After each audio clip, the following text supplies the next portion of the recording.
Hello and welcome. So the Tampa Bay Buccaneers snagged themselves a victory yesterday, and a couple of big sticking points for me. I talked about it very briefly in yesterday's YouTube short.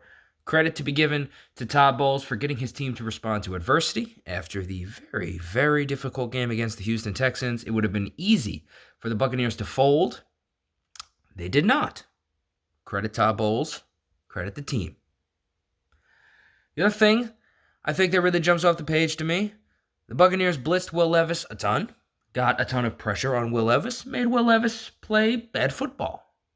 Blitzing equals good defense and bad offense. Okay. Will Levis could have thrown 4 or 5 interceptions in the game. The Buccaneers had at least, offhand, I could think of 3 dropped interceptions, and that's just off the dome. So, yes, Will Levis played poor against pressure, with pressure in his face. The Buccaneers continued to bring that pass rush all day long, and Will Levis struggled as a result. Something maybe the Buccaneers should get back to doing, because the Buccaneers of recent memory did it a ton, and it was very successful then and was very successful yesterday. Another thing I loved about this game, I have been beating this dead horse for the longest. Mike Evans needs targets. Now, yesterday, Mike Evans had a very Jekyll and Hyde performance. Mike Evans had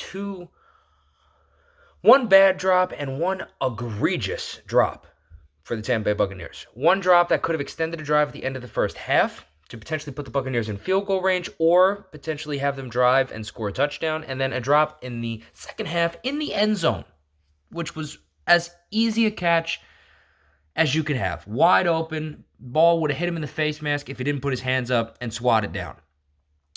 Still, Mike Evans is your best offensive skill player, even on his worst day. You've got to give that guy opportunities. And if you give him enough opportunities, even if things are not going the way they should be going, good things happen. And you see the results. Mike Evans, with well over 100 yards receiving on the day, averaged over 20 yards a catch, and got a touchdown.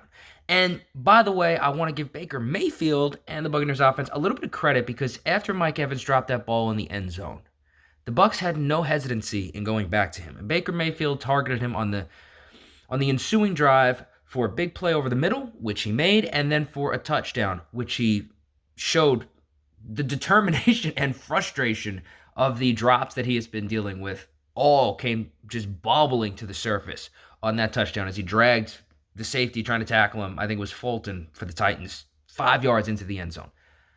Your best players have to be your best players for you to consistently succeed. And Mike Evans had his ups and downs, right? Jekyll and Hyde performance. Certainly not one of Mike's best. And he still gives you over 100 yards. He still gives you 6 catches and a touchdown with, I think it was a 23-yard per catch average. Man needs the ball. And if the Buccaneers, to me personally, if I'm in charge, I would rather go down swinging with my best player, even if they're failing, than go down swinging with other rotational guys and role players 10 times out of 10. The other thing I take away, Baker Mayfield in the last 2 games has 4 touchdowns, 1 interception, and I think roughly 500 yards passing. Baker Mayfield is on a little bit of a heater right now. He's playing very well, playing good football. Really one egregiously bad play this week against the Titans. An interception, just a terrible decision and a terrible throw on the deep ball, just hung up there, got picked off. Just a terrible play by Baker Mayfield. But other than that, Baker Mayfield with a very solid football game, solid performance all around. Tampa Bay Buccaneers defense, Kalijah Kancey. It's disappointing that he missed the beginning portion of the season due to injury. Since he has been back in the lineup and starting to get a groove, Kalijah Kancey looks like one of Jason Light's best picks in recent memory. Consistently disruptive. It's very difficult for an interior defensive lineman to flash. It doesn't happen that often, but Kalijah Kancey flashes. You see him when he's playing football, you notice 94 in the backfield. You're like, wow, he is penetrating. He sheds blockers.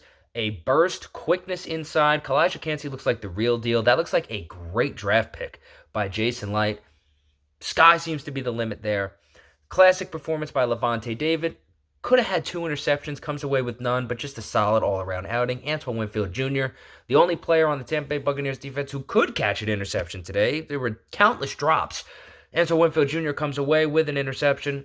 The Bucs pass rush played, the Bucs front as a whole played in Tennessee's backfield all game long. Derrick Henry with just a tough day running the football. Will Levis under pressure, under duress, constantly. The Buccaneers defense forcing the issue.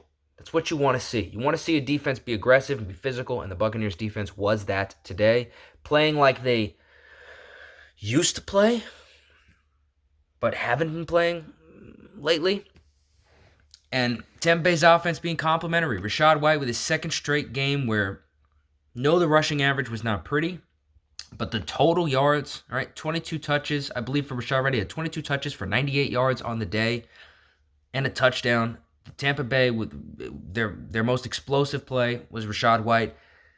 Rachaad White proving to you, a little bit of a breakout for Rachaad White in the last 2 games, proving that, no, he may not be, maybe running him up the middle is not the best way to use him, but if you can get Rachaad White into space, he is proving to be a capable playmaker with the ball in his hands and room to run. So, Rachaad White, a little bit of a breakout. Mike Evans, kind of on the schneid, but making the Bucs right for getting him the ball is the best way I could put it. Baker Mayfield, again, 1 bad play in the last 2 games is kind of how I look at it. I mean, that might be a slight exaggeration, but Baker Mayfield is looking poised. He's looking solid.